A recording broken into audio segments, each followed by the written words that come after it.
The 27th Conference of Parties to the United Nations Framework Convention on Climate Change, or 27 Colombian pesos, took place in Sharm el-Sheikh, Egypt, last month. Against the backdrop of the catastrophic floods which affected 33 million people and resulted in estimated economic losses of $40 billion to Pakistan, Minister for Climate Change Sherry Raymond made a strong case for the establishment of a loss and damage finance facility that would help vulnerable countries adapt to and mitigate the impact of climate change. 9 years ago, UN climate negotiators had agreed to a formal mechanism to combat loss and damage, but no progress was made on this front as wealthy nations were unwilling to be held responsible for their historically high contributions to global emissions. Ahmad Rafi Alam, a Pakistani environmental lawyer and activist, has pointed out that the fire that damaged the Notre Dame Cathedral in 2019 resulted in an influx of donations amounting to $877 million in 2 days.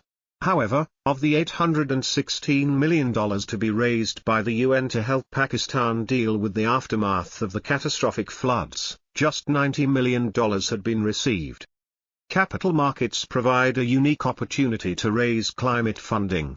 Coupled with the presence of Islamic financial institutions in critical emerging markets of the global south, capital markets could help restructure financing from developed to developing nations. Islamic finance tools such as Sukuk, a Sharia-compliant bond, and Takaful, an Islamic alternative to insurance, have the potential to bridge the climate funding gap. The faith-based principles of Islamic finance are aligned with the Sustainable Development Goals and support the protection of the environment, fair distribution of wealth, equal opportunities and the avoidance of harm. Islamic finance can reinforce its position as an ethical and feasible financing option by expanding its role in green finance. The fundamental focus of Islamic finance on social impact, especially through Islamic social finance institutions, e.g. zakat, faith-based charity, Awqaf, charitable endowments, and increased awareness of risks associated with climate change and climate disasters, provide another solid basis for supporting the green, inclusive and resilient recovery agenda of countries impacted by climate change.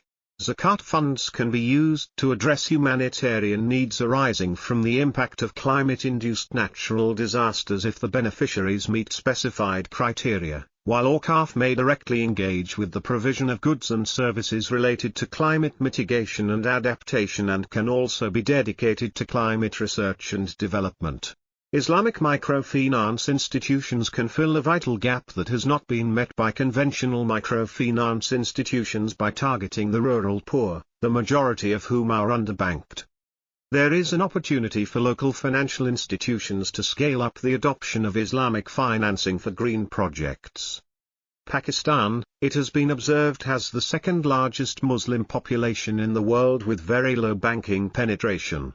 According to the Financial Inclusion Insights Survey 2020, financial inclusion in Pakistan is around 21%, the lowest in South Asia.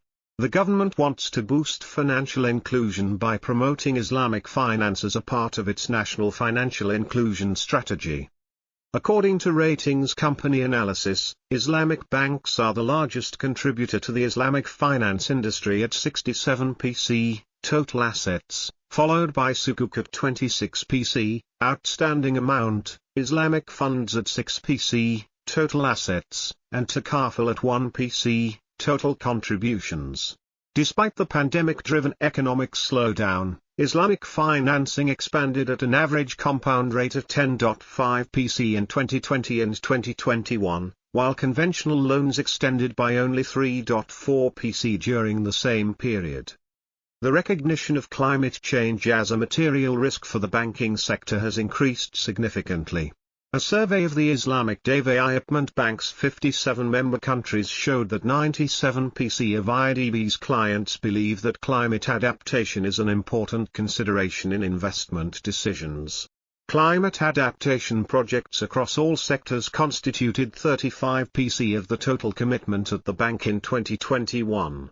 Further, an average of 55% of IDB's total commitments to climate action over the past 5 years have been dedicated to climate adaptation, and this figure is predicted to grow in the future. Since 27 Colombian pesos was held in Egypt this year and 28 Colombian pesos next year will be held in the UAE, both Muslim-majority countries, this platform can be leveraged to promote Sharia-compliant financing for climate adaptation and impact mitigation projects in vulnerable countries. Developing Asia is home to 62% of the global Muslim population, with 45% residing in Indonesia, Pakistan, India and Bangladesh alone. Islamic finance is in high demand in these countries and with high growth potential. The Asian Development Bank's recent report on unlocking Islamic climate finance describes how greening Islamic capital markets and social finance, mobilizing project finance for infrastructure and boosting financial inclusion, can play a key role in funding the climate agenda. For example, green sukuk issuances in the real estate and transport industries can support the development of sustainable, environment-friendly green buildings and the electrification of public transport. Climate mitigation projects in the transport, energy, agriculture, water and sanitation sectors are also suitably structured for asset financing through Islamic finance instruments. The State Bank of Pakistan's Environmental and Social Risk Management Manual provides tools and guidelines to assess and manage environmental and social risks in the banking sector in an effort to promote sustainable banking in Pakistan. There is an opportunity for local financial institutions to scale up the adoption of Islamic financing for green projects.